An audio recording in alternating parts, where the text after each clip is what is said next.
Sustainable food production in the Caribbean.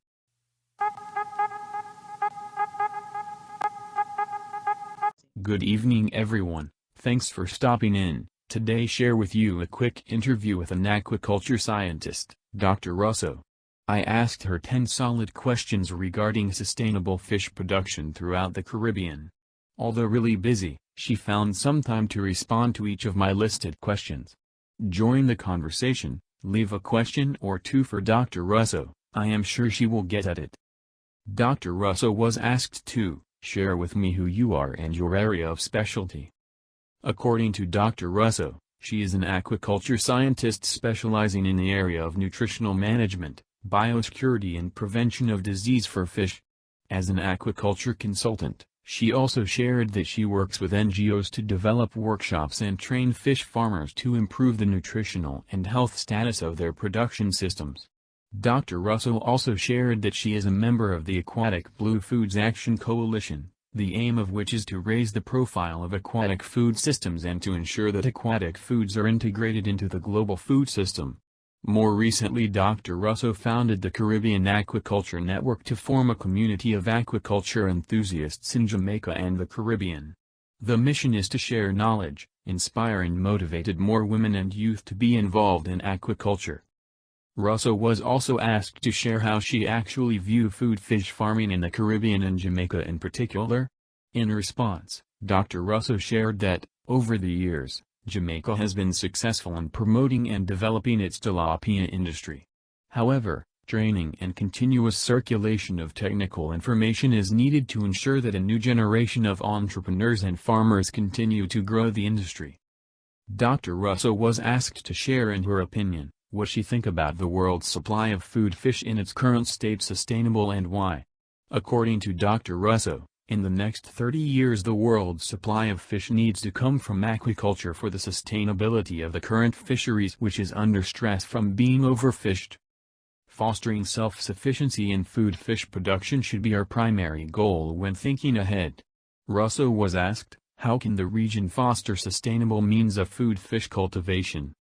In response to this question item, she shared that, to increase production of food fish in the Caribbean region, with potential benefits for small and medium-scale aquaculture, there is a need for ongoing technical training. Also, important improvements are needed in broodstock genetics, feeds, feeding systems, fish health management and biosecurity. The enhancement of human and organizational capacities, together with more direct participation of private entrepreneurs in research and development will also be needed. Dr. Russo, although not versed on any research regarding the economical impact of food fish farming in the Caribbean, Russo shared that economically more investment is needed.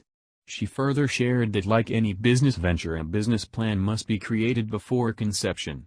Before investing into the business, the investor must be able to visualize the benefits of starting the business and where are the limitations to making it successful. She further shared that she would like to see more smaller farms providing fish to their families and communities. With more research, sustainable backyard fish farming and small farming should be promoted. Russo was then quizzed on possible common problems faced by food fish farmers in the Caribbean or wherever you have studied. Top on the list was the cost of feed. Food fish feed is expensive, there are just no substitute for that.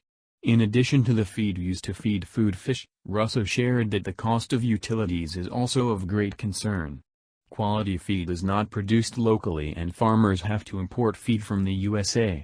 Not enough is being done to develop research, development and innovation, R&D+I, activities related to fish farming throughout the region. Russo was then asked to share, based on the task at hand, whether or not she believes the food fish farmers, big and small, are being taken seriously by governments across the Caribbean and Jamaica. She shied away for a position on this. In response, Russo shared that, the farmers and investors would be better to ask. I personally believe the response should be no. Joking, I asked her to share what types of fish farmed are in the Caribbean and of the list shared which is the most preferred and why. In her response I learned that tilapia fish farming is being taken seriously by several food fish farmers throughout the Caribbean.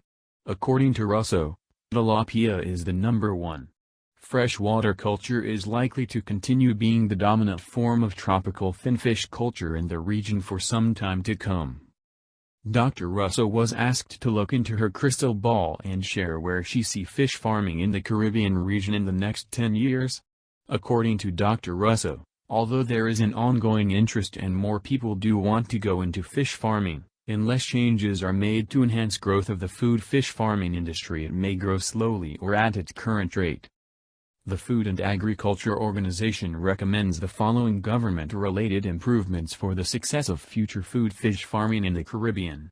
They also recommended that 1. Improved long-term sectoral development plans and policies at local, national and sub-regional levels.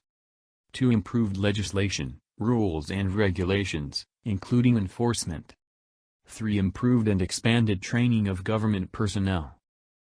3. Stronger leadership by authorities, industry and farming leaders. 4. Improved country-to-country cooperation for technical development. 5. Improved climate change adaptation, environmental considerations, environmental, social and economic performance through adequate incentives and training programs. 6. Evaluation of results of governmental and other support programs, with cessation of underperforming activities. 7. Improved enabling national economic and governance environments to foster investment in sustainable aquaculture development. 8. Promotion of both small and large-scale aquaculture equally, as they play complementary roles. 9. Promotion of diversified aquaculture products and markets, supported by sound research and development activities and plans. 10. And last, improvement of aquaculture information and statistics at all levels. In closing, Dr. Russo shared that food fish farming is vital to the region to ease the pressure off of the current fisheries. Fish is another form of animal protein and can provide an income especially for women and youths. I believe farmers also need to work together as a community, with large and medium-sized farms becoming mother farms to start-ups and smaller farmers. The sharing of costs of items such as imported feed and other imported items and veterinary services. In addition, if the recommendations as stated by FAO are carried out, there is government assistance with reduced costs for imports and other agricultural inputs, continue training for farmers and extension officers and farmers being active in a joint aquaculture community, the food fish farming industry will have a better chance of growing and meeting its fullest capacity as an industry in the aquaculture region. This was really a great sit-down. If you wish to learn more about Dr. Russo's work, you can check out her YouTube page. This is posted in the description section of this video. Enough respect.